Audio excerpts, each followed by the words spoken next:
In the 20th century, Berlin became the epicenter of modern history, from both world wars to the ultimate visual reference of ideological division across the world.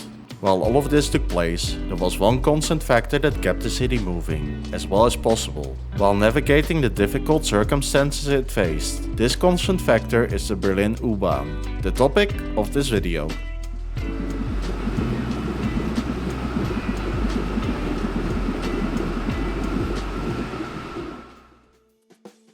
In order to set the stage for later parts of this video, let's first start off with the network. First of all, it is important to note that there are two separate loading gauges on the network. Lines with the small profile can only house trains up to 2.4 meters wide. Lines with a large profile can house trains up to 2.65 meters wide. All of the network uses a 1435mm standard gauge. Also, all the network is powered by a 750 volts DC third rail. However, small profile lines use a top contact third rail, while large profile lines use bottom contact third rail. The first line of the network is the U1. It runs between Ulanstraße and Warschauerstraße. It has a total length of 8.8 kilometers. Then we continue with line U2, which starts off at Pankow, runs south towards the city center, meets up with line U1 at multiple occasions, and terminates at Ruhleben. Line U2 is 20.7 kilometers in length. Line U3 starts in the southwest of the city at Krummelanke and runs solo for a while before meeting up with line U1. It then runs interlined with line U1 to Warschauerstraße.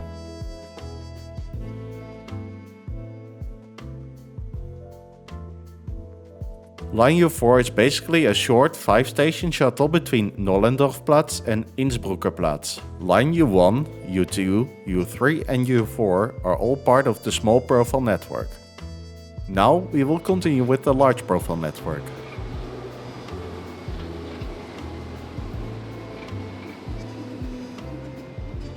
Line U5, the most recent one to be completed, runs between Hauptbahnhof and Hönow. It has a length of 22.1 kilometers.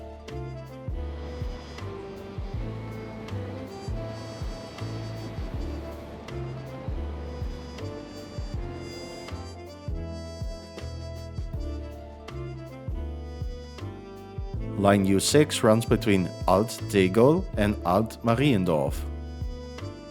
It has a length of 19.9 kilometers.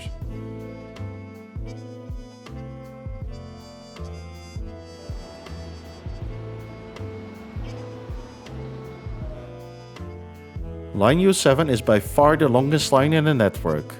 It zigzags across West and South Berlin across 31.8 kilometers. In the west it starts at Rathaus-Spandau. In the south it terminates at Rudow.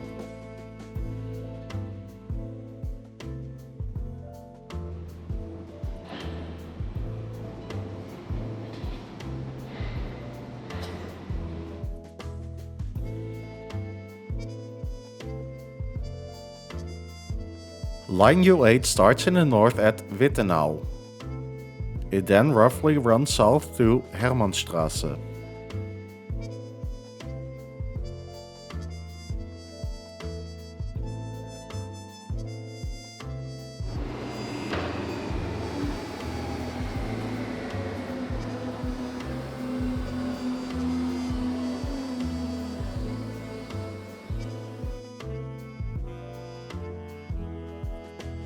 And finally, we have line U9 between Rathaus-Steglitz and Osloer Straße.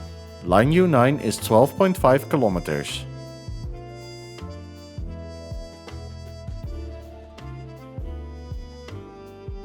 All in all, the total network length is 155.6 kilometers. Let's now take a look at how this network came around. The history of the Berlin U-Bahn is beyond circumstantial, mostly due to its location in Berlin, the very city that was the epicenter of Europe's 20th century history. So bear with me, it is a lot to go through. The U-Bahn in Berlin was the fifth metro system to be opened in Europe. This took place in 1902, following the alignment of the current section of line U1 and line U3 between Nollendorfplatz and Warschauer Straße. Funny enough, the fact that it had an initial underground section was due to the more posh area of Charlottenburg. This first line was rather successful, despite not even reaching the actual city center. This success was followed by a rapid expansion of the network, making it reach 38 kilometers even before World War I. An interesting detail is that all these lines were built at a small profile. All the small profile lines are connected, making it possible to operate the lines in a variety of ways. The last change in the operating pattern was in 2004, with the U3 starting operations to Krumme-Lanke. Just before World War I, the construction of the first large profile lines was started. But due to this war, construction was interrupted, and the first sections were opened during the 1920s. The 1920s saw a lot of construction, doubling the length of the network from before World War I. The economic crisis of the 1930s and World War II stopped construction for a while. Oddly enough, while being focused on infrastructure expansion during the early days of National Socialism, like the construction of the Autobahn, the Berlin U-Bahn was not expanded. The U-Bahn got badly damaged throughout World War II. Initially, repairs were done quickly, but at some point it became just too much to keep up, as Allied bombing rates increased. At the end of the war, some sections were flooded. After Germany surrendered, the daunting task of fixing the U-Bahn was taken on. By December 1945, most sections were back online, which is an impressive speed. In the 1950s, construction on an extension and a new line took place. Line U6 was extended to the north, and an entirely new line, the U9, was built. Both these constructions took place in West Berlin, before new looming troubles occurred. Between 1948 and 1949, West Berlin was already blocked. This required a Berlin airlift. This was the way for the West to bring supplies to West Berlin. But then, just a few weeks before the modern-day U9 was opened in 1961, Berlin was divided. The Berlin Wall split the metropolis into West and East Berlin for 28 years. This of course had also consequences for the U-Bahn, which had lines freely crossing between the sections. The current line U2 was split into two at the wall at Potsdamer Platz. For line U6 and line U8, this was more complicated, as the lines had a middle section that crossed briefly into East Berlin. The solution was closed stations, guarded by policemen, while trains skipped these stations. This whole situation created ghost stations along both lines. On the section of the current line U6, only one station remained open, which was Friedrichstraße. This station was being famous for being a border station during this time. The current section of lines U1 and U3 between Schlesische Tor and Warschauer Straße was also closed during this period. When the Berlin Wall finally fell in November 1989 and Germany started reunification, the U-Bahn network was also stitched back together. After 28 years of division, the U6 and the U8 started serving the GO stations again, but a lot of repair work was required on the split lines. In 1995, all the lines were restored, with the reopening of the Oberbaumbrücke to Warschauer Straße. Interestingly, during the division, both sectors have seen wildly different approaches. East Berlin only extended the current U5 to Hönow in the years of division, as they famously kept the trams around and focused on the S-Bahn. West Berlin, however, chose to remove their tram lines, while extending the U-Bahn, based on the 200-kilometer master plan. Their focus on the U-Bahn was also caused by the fact that the S-Bahn was mostly run by the communists, which Westerners actively boycotted. After reunification, some extensions took place. Line U8 was extended at both ends, and Line U2 further north. In 2009, the first bit of an extension to U5 opened, aiming to connect the new main station and the government district to the U-Bahn network. Up to 2020, this bit ran on an isolated section between Hauptbahnhof and Brandenburger Tor as line U55.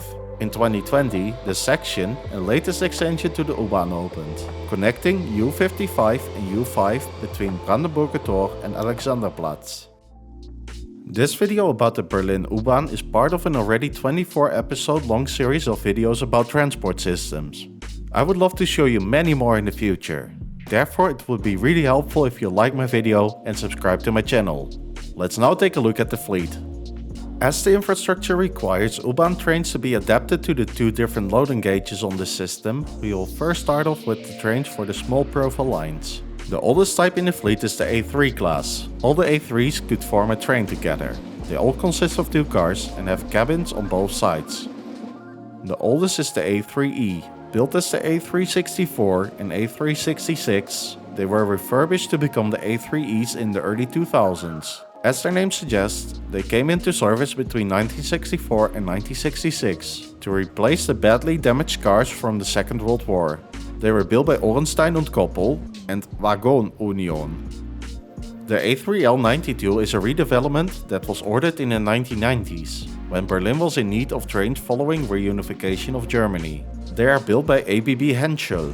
The decision was taken to produce them, as the following type was initially plagued with a lot of problems. This following type is the G-class, with its subtype GI, which was developed by LEW Hennigsdorf during the 1980s to replace the fleet for the Sol small profile line in East Berlin, which was of course the cut-off section of U2. These trains were plagued with breakdowns, justifying the decision for the A3L92s after reunification. The GIs were kept in the fleet due to a delay of the new type that was supposed to be delivered in the 2000s. It was therefore decided to refurbish 50 cars to form the GI-1E. This is the reason why they are actually still around. A fun fact is that some GIs ended up in North Korea. A single GI set consists of 2 cars. The next type in the small profile fleet is the HK class, built by AD Trans and Bombardier after it acquired AD Trans. A single train consists of 4 cars. The IK, the newest addition to the fleet, was built by Stadler in the 2010s. It is made up of 4 cars and is slightly wider than the older small profile trains. This is due to a slightly curved wall. And then we continue with the large profile fleet. Most trains of the large profile fleet are made up of the F class. They are split up into 2 generations. The oldest generation has been built by Ornstein und Koppel and Wagon Union. They were delivered between 1973 and 1977. The second generation was built by Wagon Union and AEG between 1984 and 1993. All of the F classes consist of 2 cars. The H class is unique in Berlin, as it is the only 6-car fully walk-through train in the city. They were built between 1995 and 2002 by ABB Henschel and AD Trans. Oddly enough, nowadays the IKs are also active on the large profile network. It has been adapted for use on the network by having a switch to change the polarity. This is due to the fact that the power rail is on the negative pole on the large profile network, while on the positive pole on the small profile network. It is also capable of changing from top contact to bottom contact third rail. Given they are smaller in size, gap filler boards are added to these trains. After new trains will be delivered, the IKs will be transferred back to the small profile network. Let's now take a look at the ridership. The U-Bahn in Berlin is well used and busy, however it generally does not get overly crowded. The 9 lines, according to the latest figures, transported 492.1 million passengers a year. This comes down to more than 1.3 million passengers per day. It is good to note that Berlin is not solely relying on its U-Bahn to get around, but the trams, S-Bahn and buses also play a big role in Berlin's transit needs. So then, what will the future hold? Not many extensions are planned to the U-Bahn network, as the reunified Berlin seems to have most of its needs met. There's one more likely one though, which would be an extension to line U3. The short extension is somewhat obvious, but would fill a gap of 800 meters between the S-Bahn station Mexikoplatz and the U3 terminus Krummelanke. It would provide a useful connection, but it seems that the mentioned 2026 timeline is rather unlikely to be met. Additionally, BVG, the transport company of Berlin, seems to be more occupied with extending the tram network. Fleet-wise, however, there is news. Berlin is about to get a fresh new fleet of U-Bahn trains, which are being built by Stadler. They will be part of the J-class, split into the J-class for the large profile lines and the JK for the small profile lines. The J-class trains will be 2-car and 4-car sets, so trains can be formed to suit the constraints of the lines as well as following the actual demand. The initial call-off of the new trains is about to be delivered by 2025, but follow-up orders are foreseen. The trains are not only intended to modernize the fleet, but also to expand the fleet, which will allow for higher frequencies in the future. And with that, we have reached the end of this video. I hope you enjoyed this video about the famous Berlin U-Bahn. If you would like to see more of my work in the future, please remember to subscribe to my channel. And as always, thank you very much for watching.